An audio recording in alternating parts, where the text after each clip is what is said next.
What's going on, everyone? Welcome to Real Talk Real Estate. I'm David Greene, and this is the David Greene Show, joined today by a special guest.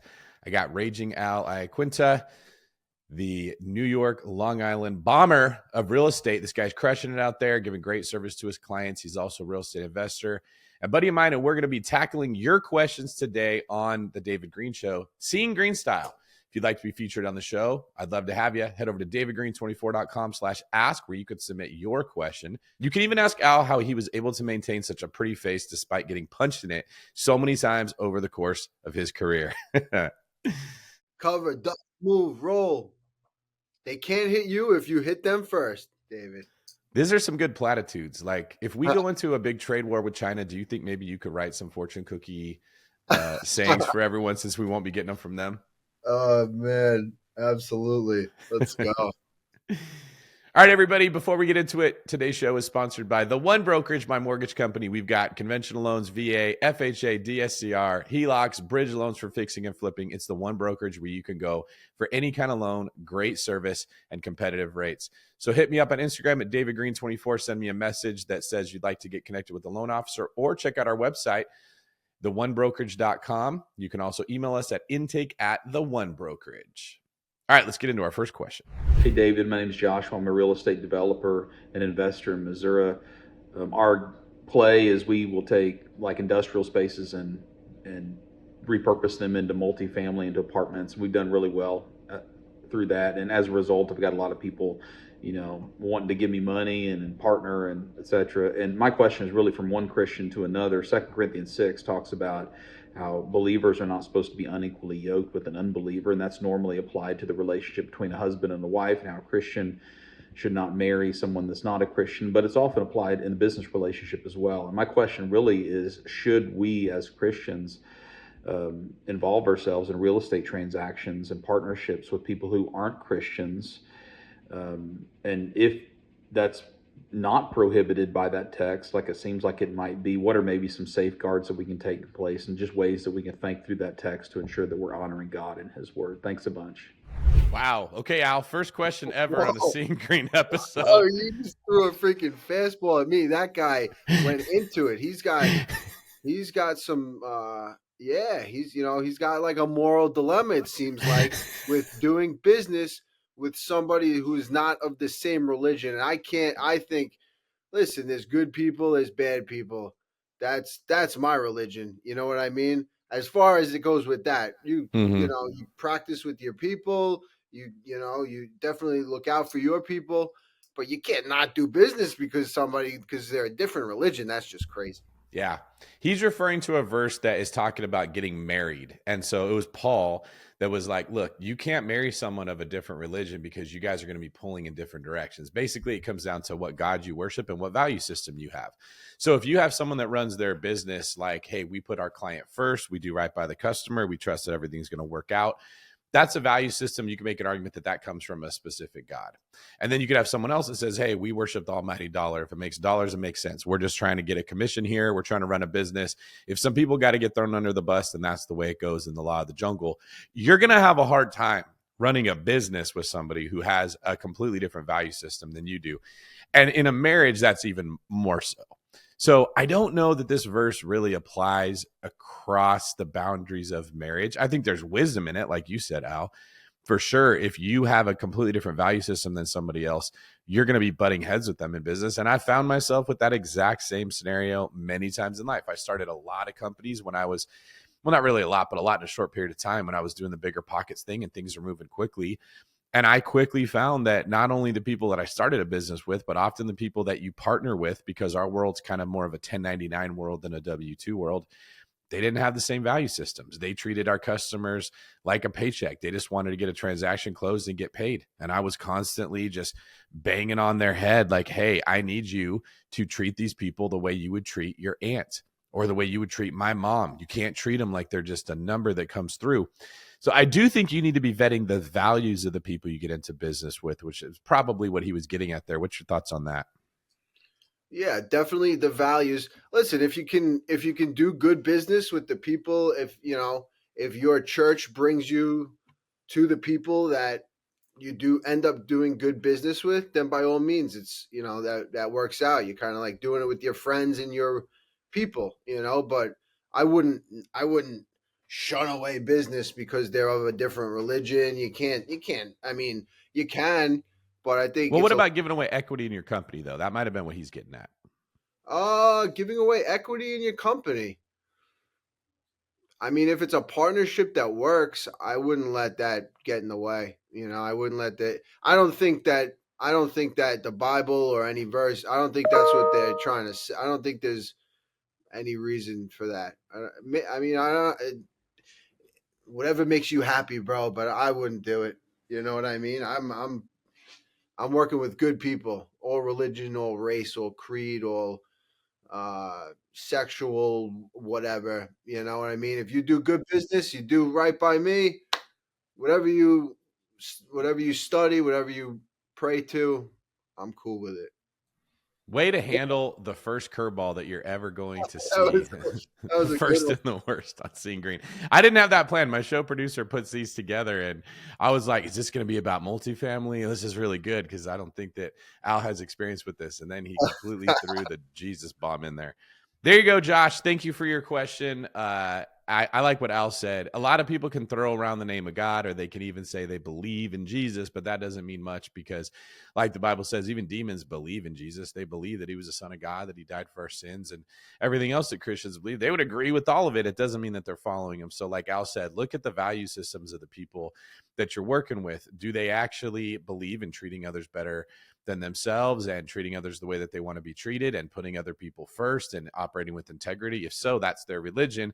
If they're greedy, if they're lazy, if they're looking to take over your company and dump you out or find all your contacts and cut you out of the next deal, that's what being unequally yoked is going to get you. Unfortunately, you can't just ask them what religion they are to know how they're going to behave. You got to dive a little deeper. But thanks for that question. All right, our next question comes from Christopher Jackson out of Port St. Lucie, Florida. Hi, David. My question for you is, what is your exit plan for the David Greene team? Can a brokerage like that be sold without you being a part of it?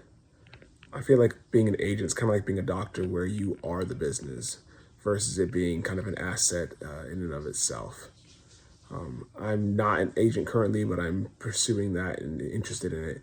But I want to make sure that I have a business that in the future, if something were to happen to me, could be potentially sold for my family so they can be taken care of in the future.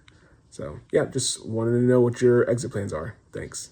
All right, Al, what do you think? Can you sell a real estate team, business, or brokerage? I think it can be done, but really, I don't know. Is that what you really want? If you build this brand and you bring these people together, they become like your family. You can't just leave. You can't just sell and leave. In some capacity, you're always going to be in the mix. You can obviously uh, structure it to where you have other things that you can do. But I don't think there's ever going to be a day where you sell it. If it's the David, I mean, I don't want to speak for you, but I'm for myself. Like my name's on it. I don't think there's a day where I could ever just like sell it to a brand and like go off to the sunset. It's kind of like, you're always going to have some input. Maybe your family gets involved, your friends. It's like that's how it kind of. I Yep. think I see it, evolving. This was really popular years ago when the economy was cranking along. Real estate agents were making money hand over fist. And you had a bunch of people that could pass the state test and take 3 online courses that thought that they were an amazing entrepreneur. And there was just a whole lot of pretentiousness in the world. And so they would talk about it like they were legit business people. I built a business, translate, I sold a bunch of houses. I have systems, translate, I use software, and I hired a couple people to be transaction coordinators. And now I'm going to exit my business with a strategy here of selling on a multiple. I saw a couple people do it. I didn't see it ever work out for anybody. What usually happened was huge companies or brokerages like Compass would come in and they would buy you, in a sense, to go join their brokerage. What I'm getting at here is all this business talk was kind of hyped to make real estate agents feel good about themselves a lot of the time. And it didn't work Because what's the value that your brand has? There's the reputation of you and your branding. There's whatever staff you have, and there's whatever agents you have on your team, and maybe your database. Okay. Is your database want to buy a house from somebody else just because they bought your brand? Probably not. Nobody really cares about the brand. They care about the person they're working with. Does your staff want to work for somebody else? Probably not. They work for you. That's why they came to work for you. This is such a people-oriented business when you get good at it. I just don't think it translates well into selling to somebody else. And I'll solidify that by saying I can't think of a specific anecdotal example where I saw that happen. Don't know anybody that sold their real estate business and then that business did well for someone else. And so I don't know anyone else that wants to buy them. If that's what you want to do, you are much better off to put your efforts into building like maybe a property management company where no one really knows the owner themselves. They just kind of know the branding and the results that they get, maybe the systems that are in place, or properties. Like buy something, operate it, get the NOI up, and then sell it to somebody else. But I think, like you said, Al, the business of real estate is such a people business. It doesn't translate well when you ship it off to someone else. Yep, you put it. David Greene bringing the heat. I tell you what, you know, it's it's awesome, man. All right. Just a quick reminder, everybody, today's show is also sponsored by Hospitable. Hospitable is a property management software company that me and my team use to manage my short-term rentals across several different online travel agencies. What that means is you get bookings from VRBO, you get bookings from Airbnb, you have direct bookings, you get bookings from your website. You don't want to have to monitor 4 or 5 different apps or websites to communicate with your guests. Hospitable takes them, puts them all into one place, puts them all in the same calendar to eliminate double bookings, lets me communicate with guests from every single booking all through the same platform, and even tracks frequent guest complaints, issues, or things that went well, and gives you a report with AI at the end of the month to let you know what your common problems are and where things are going good. You can track reviews, you can give guest reviews, pretty much everything that you would do on the individual sites you can do through one place with Hospitable. So give them a call, let them know that David Greene sent you, or send me a message on Instagram and I'll make a connection for you directly with their sales team so you can see why we love them so much. All right, our next question is from Drew Hall in Milwaukee. Hey David, this is Drew. I live and work in Milwaukee, and the company I work for has a long-term project in Deloitte. We're going to send some of our guys for about 2.5 years. So it costs about $90,000 Airbnb, which we budgeted for. I had an idea, I pitched it to my boss, who's the business owner. He really liked the idea of buying a house for about $150,000 and then afterwards selling it or continuing to rent it out. My question is, how can we structure that deal between the two of us? Some context. He owns a few million in commercial and residential real estate. I've completed one house hack live and flip, and then I bought a duplex, finished basement, rent out top 2 units. I'm living in the basement right now. One end of the spectrum, I could buy it, take all the risk and the equity, and the company leases for me. The other end of the spectrum, company could buy it, and I would get no equity or no risk. And I'm trying to figure out if there's a middle ground where we could utilize the company's cash with my passion for renovation and my energy. Thanks, David. You're the man. All right. So it sounds like Drew's issue here is he found a property. He could buy it for $150,000. He doesn't have a ton of money. He's got a lot of passion for real estate. He likes hunting these deals down and he likes to be creative. He has a boss that also works in real estate that has some experience buying, and he's trying to figure out, should we partner? And if so, how should we structure this? Al, I don't know if you've ever partnered with anyone on real estate, but what's your thoughts for Drew here? It seems like it's a good partnership, has the potential to be good. It seems like they both bring different things to the table, right? He's got the boss with the money, and he's got the fire, and he's starting to get. It seems like a young guy.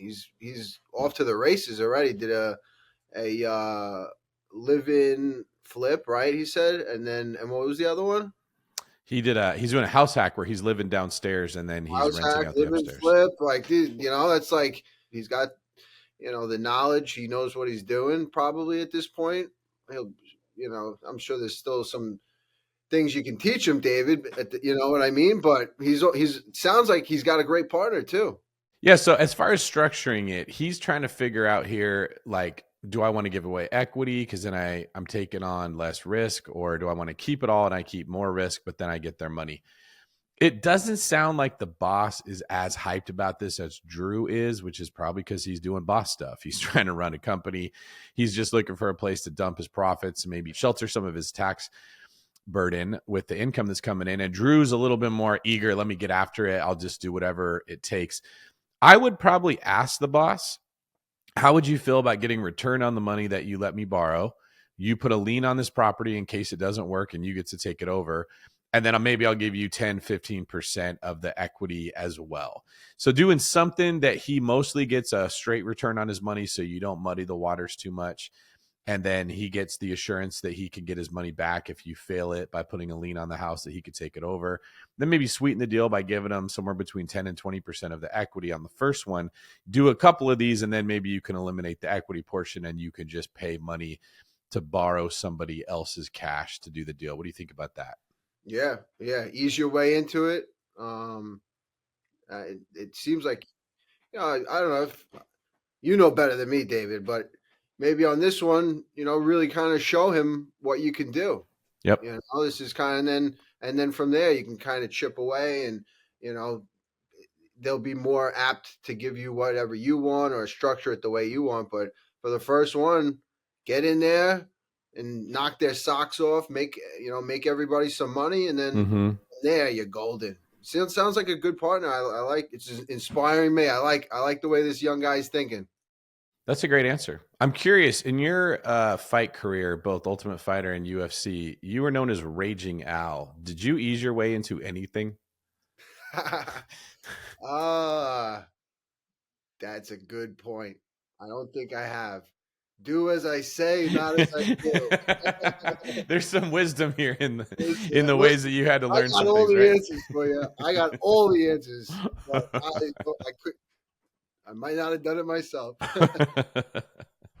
Hello, David. My name is Marshall Henry, and I wanted to say thank you in advance for taking my question.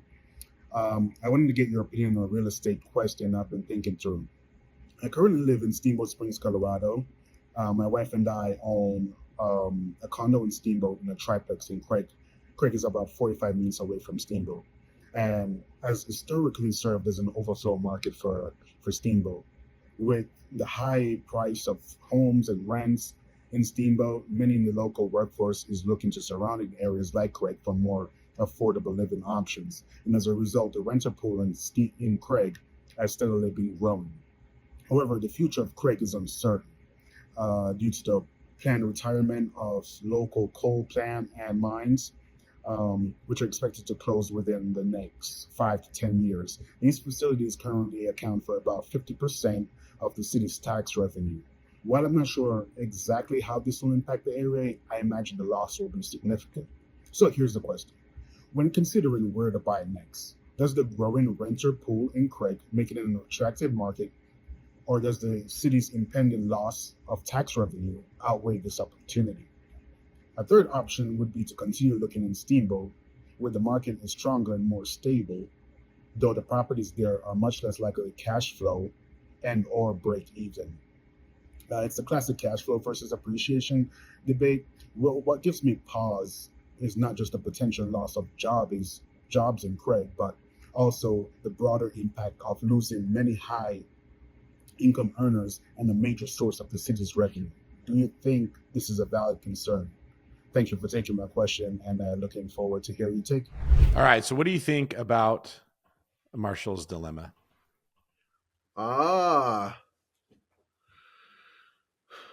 It seems like Craig's kind of a done deal, right? From what he's saying. Yeah, it sounds like Craig is the overflow area for Steamboat. So Steamboat's expensive. You can't get cash flow, but everyone wants to live there. So investors and people with less money kind of overflowed into Craig, which was a cheaper market. He's concerned that if we go into a recession, a lot of those people from Craig are going to suck back into Steamboat and kind of leave him high and dry when the tide comes in. Get yourself something good in Steamboat.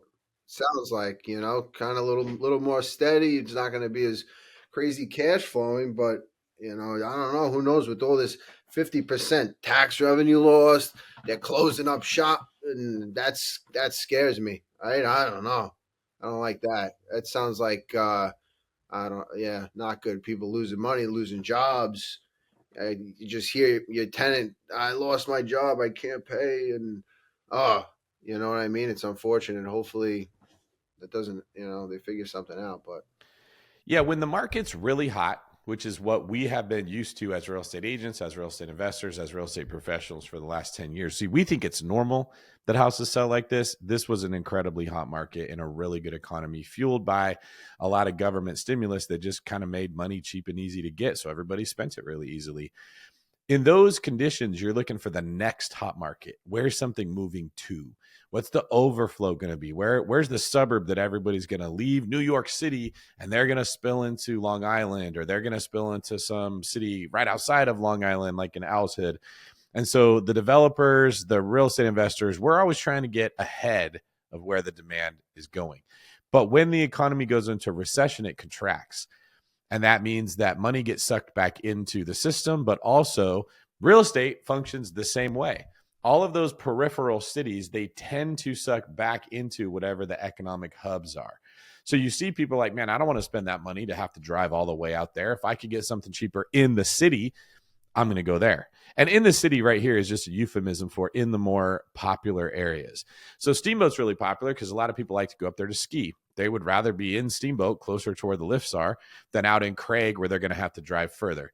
And so my concern here for you, Marshall, is if you go invest in Craig because you feel like it's going to be more cash flow, cheaper prices, that, like Al said, people lose their jobs. There's no cash flow when there's no rent coming in. It doesn't matter what that lease says. It matters what that bank account says when that money gets deposited. And so if they start leaving Craig and nobody wants to rent out there and you got to drop your rent prices incredibly low just to find a tenant at all, that puts you in the position where you can't be picky about the tenant you pick. You kind of got to get what you get and don't throw a fit. You also have the problem of they can't pay rents at all. So when we're in a recession, it's wiser to invest in the safer areas, which are usually more expensive. When we're in a hot market, that's where you can kind of push the limit and you can invest in some of the new and unproven areas like Craig. So I think Al and I are on the same page with this one. I'd rather see you stick to Steamboat and be patient, because I think we're going to see deals coming up in the future here. And by deals, I just mean houses sitting on the market a long time, which is what forces prices to drop. We haven't seen that in really long time. Alice, when the last time you saw prices dropping in one of the areas that you sell? Yeah, no, that's one thing about Long Island that's great. It holds its value. Is they're not making any more island. You're surrounded by water. You can't go out. You can only go up. You can only tighten tighten it up, and that holds its value pretty well. It's landlord friendly, not very much, but aside from that, it's a pretty good market as far as appreciation goes. That's a solid point. In my book, Better Than Cash Flow, the 10 Ways You Make Money in Real Estate, you can get that now on Amazon in paperback or Kindle. I talk about the things that force appreciation. And one of them is natural barriers or geographic barriers. And water is a geographic barrier. You can't build more houses there. And so because the prices get pushed up higher because there's less of them, you find that kind of higher income people with stronger values, they end up moving into those areas. You get better school scores, you get less crime. That makes it hold its value even more. So even though the houses themselves tend to be older because they can't build new stuff there, people keep up with them. They invest back into the house because of pride of ownership, and you end up with a really long-term solid investment. I don't know how Steamboat's going to work. I don't know how ski towns fare when you go into a recession. Do less people go ski? Is it too expensive? Or do more people do it? Are they like, hey, we were going to go to Hawaii, but hey, let's just take a weekend or a week skiing in Steamboat with the family or something? Maybe it does fine. But that's what you got to figure out, Marshall. Do you think that that market is in trouble and you need to wait? Or do you think that it's going to hold firm and do well? And so if a deal comes along, you can buy it instead of waiting. Let us know how that works out. Submit another question and tell us how things are going. And also, looks like you're working a blue collar job. You're keeping America moving. Thank you for your service in that. Really like seeing it. Guys, if you want your question to be answered on Seeing Green, possibly by Al Iaquinta in the future, head to davidgreen24.com/ask and you can submit it there. All right, moving into the next segment of the show. This is the comment section where we honor all of you that follow the David Greene Show by reading your comments out loud and giving commentary on them. First one comes from a Mortgage Monday episode about primary residence loans.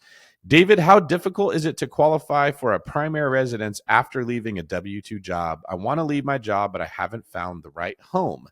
Al, I know you're not a mortgage broker, but have you had issues with people that you've worked with as clients that didn't have W-2 jobs and they had a harder time getting financing? I have not. I have not. Fortunately, I work with some pretty good lenders, and they make it happen. That's the So key. You got to get a good lender, right? It is definitely going to be harder to qualify with a 1099 income than a W-2. Here's the main things that you got to look out for. Lenders are going to be asking us, your loan officer or your mortgage broker, how long you've had that job. The less time you've had it, the more riskier you are, the more that they don't like it, the higher your rate's going to be, or the more you won't be able to qualify at all. They're also going to be asking us, how long have you worked in that industry? So what you find is that if somebody was working as a W-2 insurance agent and then they go 1099 selling insurance, it's not as hard to get them qualified. If they move from insurance to something completely different, like trading Pokemon cards, it's going to be really hard to use that income. And then the third thing is, a lot of people don't realize this. When you go 1099, one of the benefits is you get to write a lot of stuff off you don't get to do in your W-2.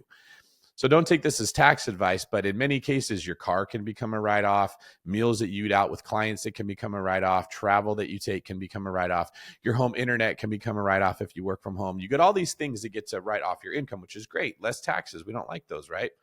Problem is, lenders use your tax returns to determine what your income is. So when you're able to get that income really, really low and avoid those taxes, you have a very hard time getting qualified to buy housing. At the one brokerage, one of the ways that we've worked around this is if you're trying to get a conventional loan, like a primary residence, you don't have a lot of options. You want to keep that W-2 job, or you want to work in the industry and not take all those tax deductions, at least to where you have enough income to qualify. But if you want to buy an investment property, we use DSCR loans, which essentially take the income that that property provides, not that you provide, and qualify you that way. So the good news is you'll still be able to buy investment property if you can save that 20-25% down, but you're going to struggle buying a owner occupied property if you're using that kind of financing. From JPM World Enterprise on a YouTube video about the billionaire Ray Dalio being worried about the U.S. is in trouble. JPM says, I love the David Greene show. To be honest, I rarely watch BP these days. DG is more real. We're about to put Al Iaquinta on the spot. And luckily, we're not in person where he can hit me if I disagree with them, because I wouldn't fare too well. What do you think about that? Are people still watching BP? Do you think that I'm more real? Do you think it's just a different take on the same events? Al, what's your thoughts on this David Greene versus BP option? bigger pockets? Mm-hmm.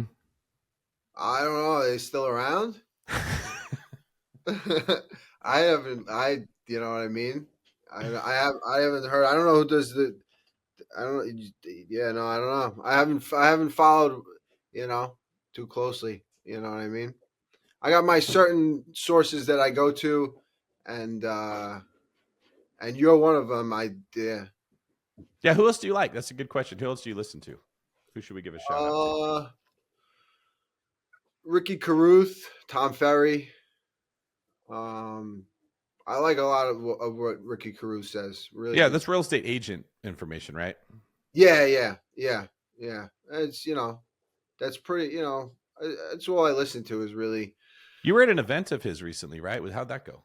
Yeah, really good. Went down to the Floribama, Alabama, right on the border of Florida. I thought Florida. I thought Alabama was like they were like two totally different worlds in my mind, but they both came together Mm-hmm. on the Florida. There's a bar, the Floribama. Half of it's in Florida, half of it's in Alabama. It's right on the beach. On the other side's the bay. You got restaurants all on the bay. They pull up boats. The seafood comes fresh. The Wow. people are nice. It's like crazy down there. The water's nice. So and then Ricky does this event, listing mastery, and it was about 40 people that went down to it, and yeah, listening to him speak.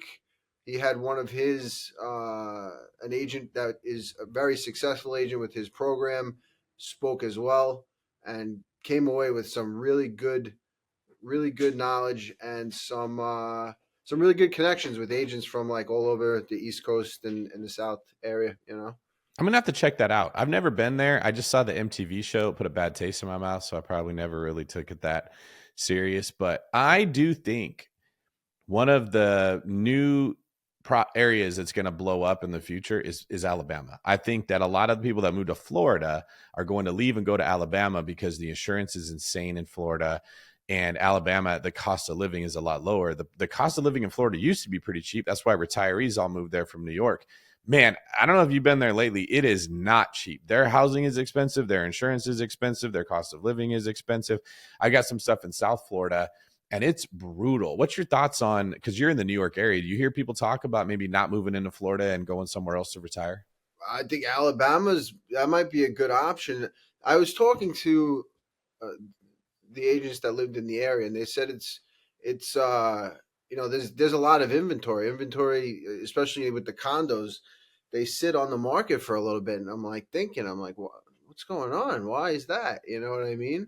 Um, but yeah, I think it's a great area, great place. I didn't spend enough time there to really figure it out, Mm-hmm. or you know what I mean? What's going on? But it's definitely a place that I'd like to visit and Let's go. try to figure it out. Absolutely, yeah, Maybe you and I will put on an event down there, and we'll get all the Floridians and Alabamans together, and that we'll would teach be them about real cool. estate, and they can teach us about that area. That would be a good thing, and Rick, I'm sure Ricky would be down to do it. He's got a good little network down there. Um, and I'm definitely down to go down there and learn more about that area. I think it could be. It reminds me a lot of an area we have in Long Island, Long Beach, Mm-hmm. Long Island, and it's like a very small barrier island that one side's the ocean, the other side's the bay, and it's just like such a cool vibe. You can hop back and forth, restaurants, seafood, uh, beach culture. Like to Is that have where Aljo's from, or am I making that up? Long Beach. Yeah. No, we spent a lot of time there. That's Okay, for maybe sure. that's what it is. Yeah, yeah. Aljo's from Uniondale. Not maybe 20 minutes, from there, but yeah, it's all very close. Shout Yeah. out to Aljamain Sterling, former UFC champion and fan of the David Greene show. A lot of these guys that are really good at what they do invest in real estate. So if you're listening to the show, you're in very good company. I can tell you that. The All right. funds. Al, our next question here, or our next comment, I should say, comes from the show I did with Brandon Turner. Were you able to listen to that one yet? I'm not sure if I did. Again, if you I listened don't, to most no of one can say anything to you because you're one of the toughest people on the planet. I was just curious. Don't get mad at me for asking. I probably did. You know what I mean? I probably did. So it was called The Return of Brandon, and it was the David Greene show somewhere in the 50s there. And Jan Skilopodi says, I'm with David. Don't use Chat GPT. Use your brain and the tools that don't use more power than most countries. So this was in reference to the fact that Brandon is addicted to Chat GPT. Anytime he wants to say something clever or funny or witty, he just immediately puts it in Chat GPT. And I was making fun of him saying, hey, man, in 5 years, your brain's going to have atrophied and I'm going to be doing good because I still use mine. What's your thought on if investors should be using Chat GPT? And if so, and business people, how should they be using it? Well, I was talking about Ricky Caruth down there, and he brought up the fact that the number one word in listing descriptions in real estate, nestled, because ChatGPT thinks that nestled is a great word. It's like listing, and here's listing description. We're nestling this in that. And then I get back my reticular activating system. I see 5 listings, all have nestled, and now I can't stop seeing the word nestled. It's crazy. So yeah, I think you can't just turn into a Chat GPT. You got to use it like, I need an idea for this. I'm thinking this, like it'll talk to you. It'll give you like suggestions. Use it maybe as like a coach, but you can't just become the listing descriptions. This is nestled in that. And then like you're just like, oh, that's Bro, Chat GPT. Have a little something, you know what I mean? that's my feeling about it. Okay, so I wasn't going to say his name, but I think it's been long enough I can get away with it. Brandon was using AI, I'm pretty sure, for his newsletter. It's called Behind the Beard. I don't know if he's still using it. So if you get Behind the Beard, maybe you can defend it. I named mine after his, so I'm not throwing shade at him. My newsletter is called Behind the Shine. You can check that out at realtalkrealestate.com/text-letter. Sign up for free news updates and updates on what's going on in the market. But he was like, bro, this is awesome. It saved me so much time. It took me like 2 minutes to put the newsletter together. And we had an argument about it. I'm like, yeah, that's because it's garbage. Nobody wants to read AI. He's like, no, man, it's smarter than any of us could be. So I'm having a David Greene team meeting. This was years ago. And in the meeting, I start reading his newsletter to my team to see what they think. 80% of them pull out their phones and start texting on their phones in the middle of me talking. That's how boring it was. And I'm like, it's like a bran muffin, dude. Like, yeah, it's easy, but nobody wants to eat that. And that's my issue with AI. You can tell when somebody used AI, and to me, it projects this message that the reader or the listener or the viewer is not important to me. My time is important to me. I'm selfish. I don't really care about the value that I'm giving you. I just threw this into a listing description and pumped it out. Well, when everyone's reading the same pattern of listing description on every listing, your reticular activating system, like you said, tunes it out. We just don't even pay attention to it because you're seeing it all the time. You got to figure out ways to interrupt people's patterns, catch people's attention, do something to stand out, to earn the right for them to look at it. And maybe AI does progress to the point where it can do it better than you or me, which will be sad because then we probably won't have a job, or at least we won't get paid as much. But until that day, I definitely think you should still use the brain that God gave you and put some effort into what you're doing. All right. Also from that same episode, Jesus is Lord said, great. Now my wife is following Brandon on Instagram and it's not for the real estate tips. This was in regards to AI program that Brandon figured out that has you take your shirt off and it looks like you're ripped. And so we told people to go check it out. If you guys want to see, you want to see what Brandon looks like if he was Al Iaquinta, go to Beardy Brandon and you can see. All right, from What's Next 9657 on my video about Ray Dalio's warning to the U.S. that we could be in trouble. He said, I lived the first half of my life in Mexico, and the Chinese have always been known for, in quotes, fayuca, which means knockoffs, to the point that now they are displacing Mexican merchants by selling crap for cheap, taking advantage of poverty in Mexico, where now are paying rent for about 5 years in advance in this prolific center that has traded since the Aztecs and the Mexicans. The Mexican merchants cannot afford such things. Mexican products are genuine, well-built, etc., as were the Chinese dupes that break easily but are much more affordable. So yes, as a Mexican-American, I can absolutely see who the true bully has been. China got lucky the USA helped them back in the 80s because of disagreements with Russia, and now they're backstabbing the same hand that fed them.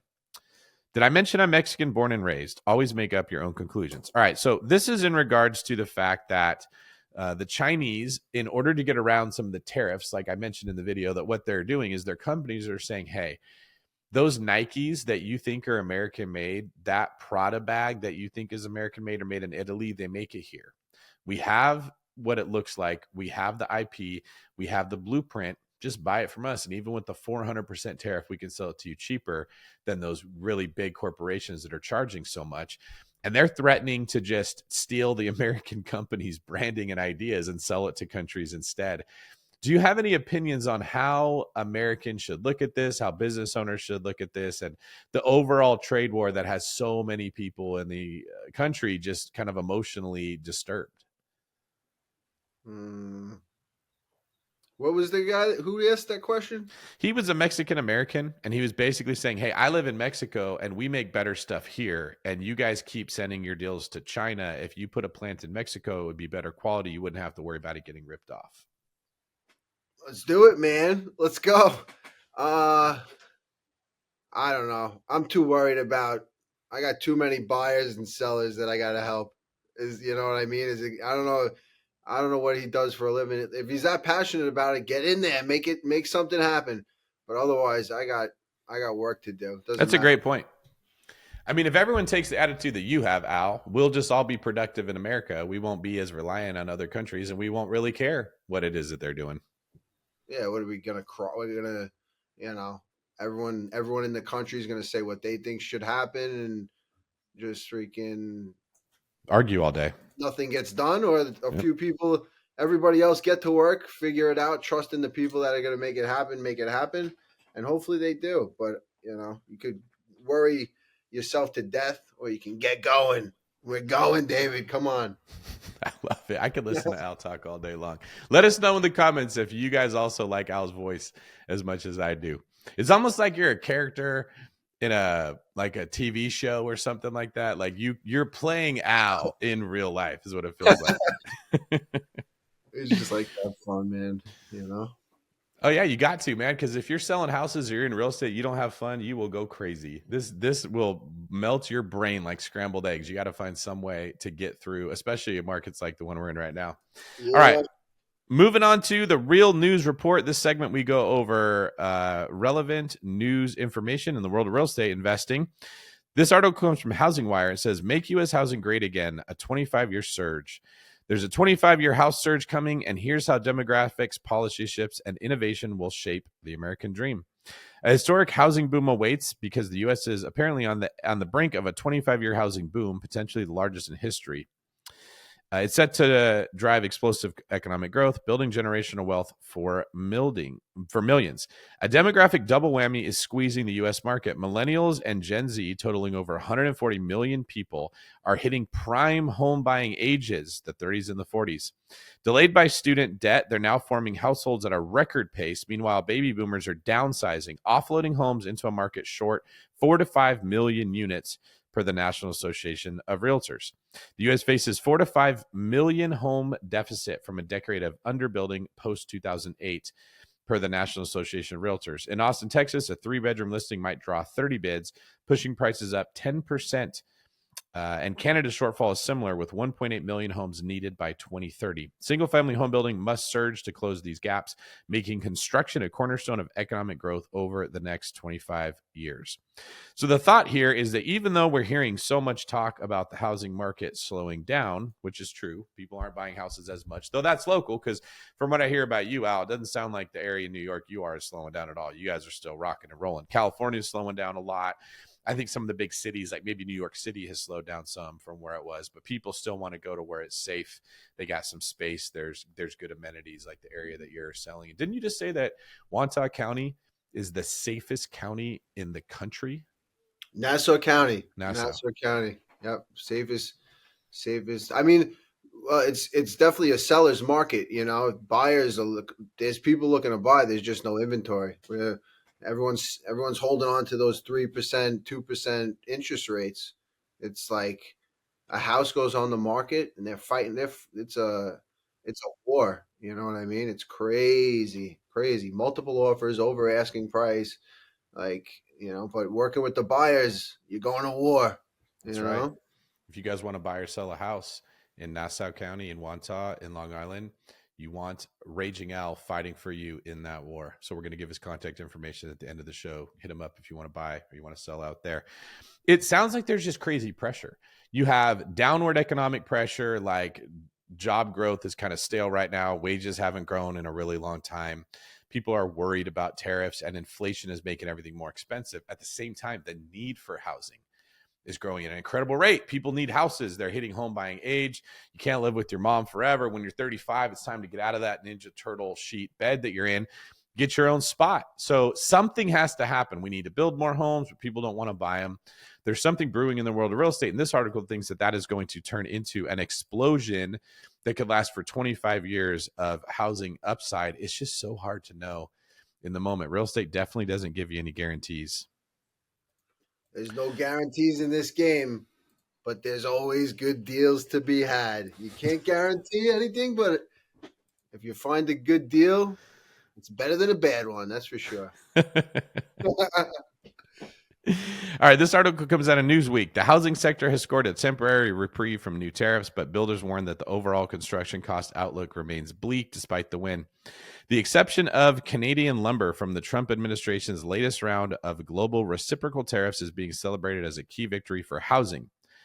But the National Association of Home Builders says new tariffs on other building inputs could still drive up prices nationwide. While the lumber exemption helps avoid immediate shocks in one essential house building material, the Home Builders Association is sounding the alarm about broader consequences of new tariff policies. Donald Trump announced a sweeping 10% baseline tariff on nearly all U.S. trading partners last week, with elevated rates as high as roughly 50% on some nations. Canada and Mexico were excluded from this new structure, which was a crucial development as Canada supplies about 85% of the U.S. softwood lumber imports. However, the larger housing market could still face bad news. Currently, single-family homes require $174,000 in building materials on average, of which 12,700 comes from imported goods. Tariffs, especially those on newly applied goods from Asia and Europe, will likely increase volatility and price expectations, which drive short-term spikes. Over time, restricted supply from tariff-affected regions is expected to result in even higher costs. All right, here's what I'm thinking is probably going to happen. Building new homes is going to become more expensive with these tariffs. It's not hard to anticipate that that's going to happen. But as we just learned, more homes are needed. I think the president understands you can't really push costs of things down. You can't make things cheaper once you have inflation and once you put these tariffs on. So the only thing you really can do is focus on the other end of this equation, which is income. How do you get people making more money? How do you get people keeping more of their money by lowering taxes? Al, if we do move into like almost a whole new economic structure where things cost more, but you get to keep more of your money, do you think that that's a win for the average American, or do you prefer the system where you get taxed really bad, but then we import goods from other countries and so you could buy things really cheap? I mean, listen, if we're making more, things cost more, but there's more. Everything's in house. Maybe that might be the way to go. You know what I mean? We'll give it a shot.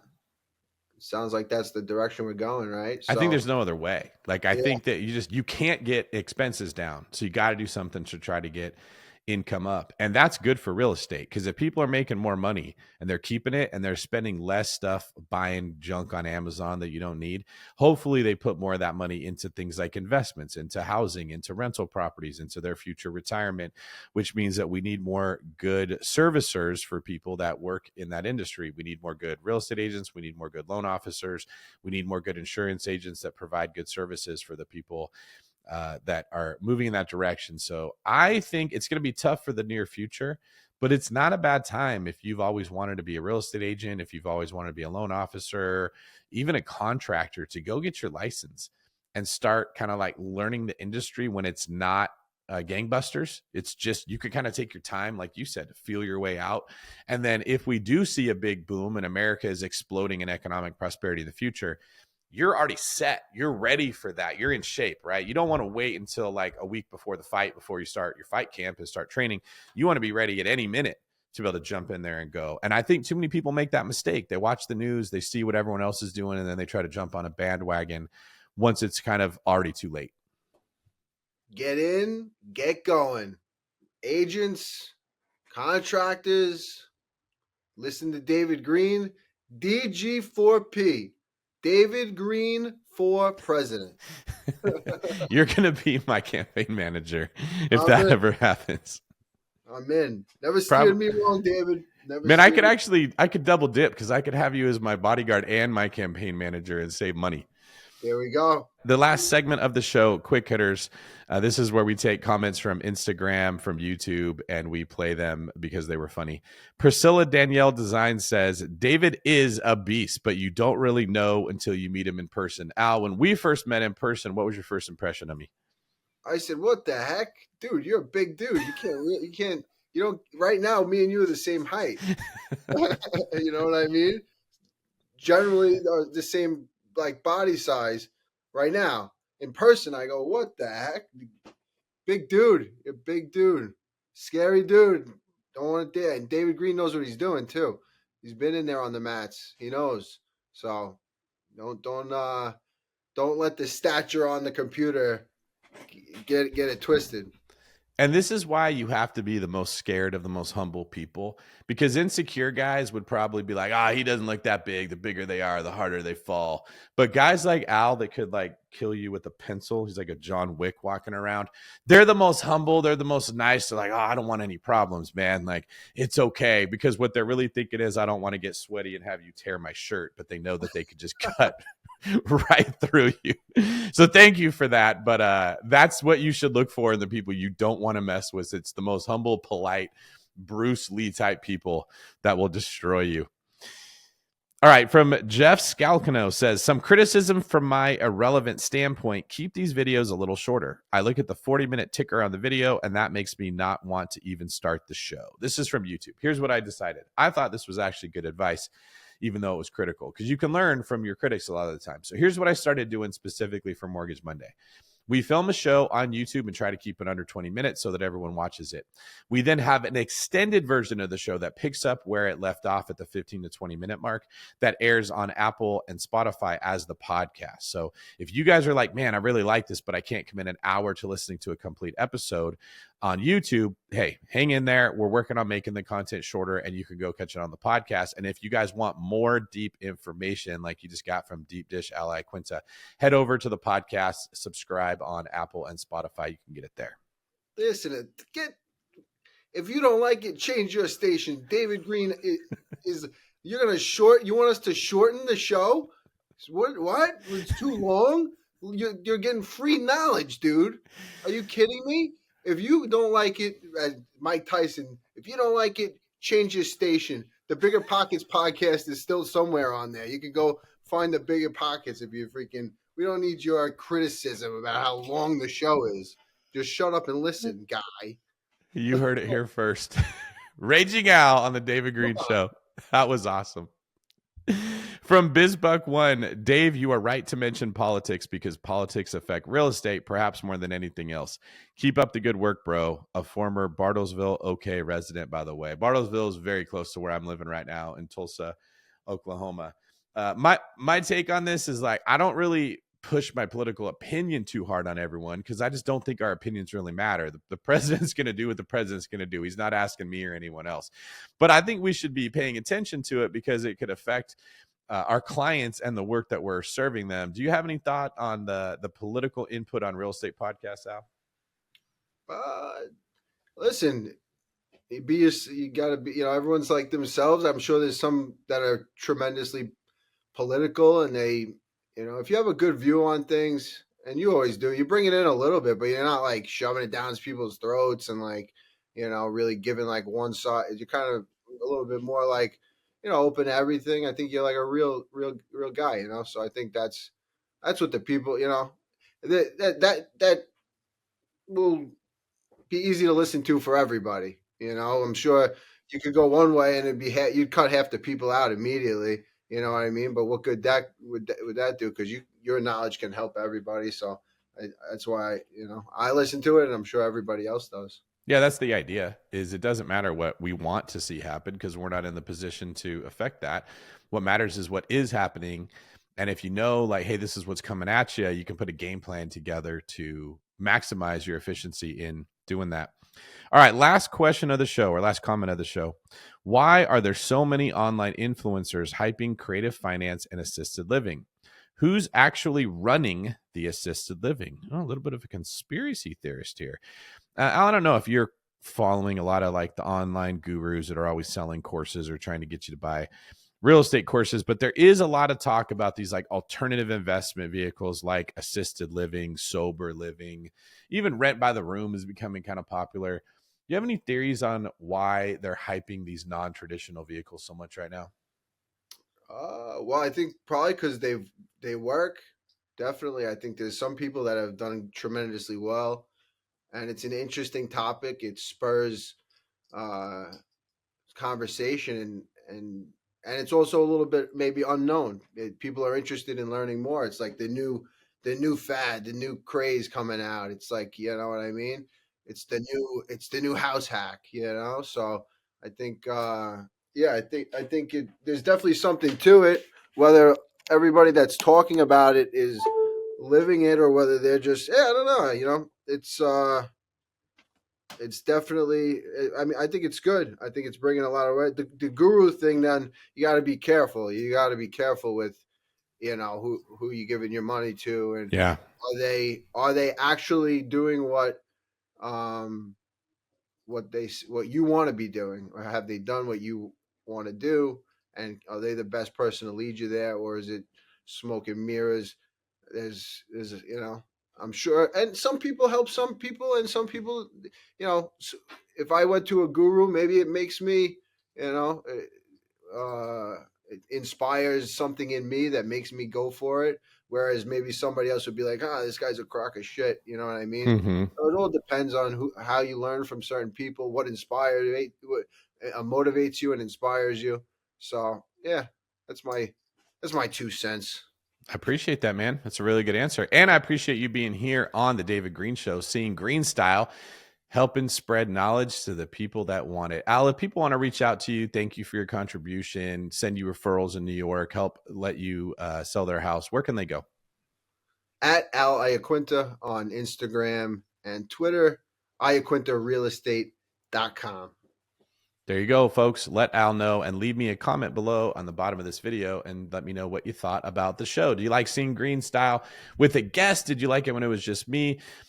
Did you laugh as much as I did as this very animated, good character? By the way, folks, I can stand behind this. If you want someone to sell your house, Al is the best bet you're going to have in the entire Long Island area. Thanks for watching. Please make sure you subscribe to the show and share it with someone that you love. Let's all move forward together in these trying times and keep getting better. I'm David Greene. He's Al Iaquinta. This has been Seeing Green. We'll see you guys on the next episode.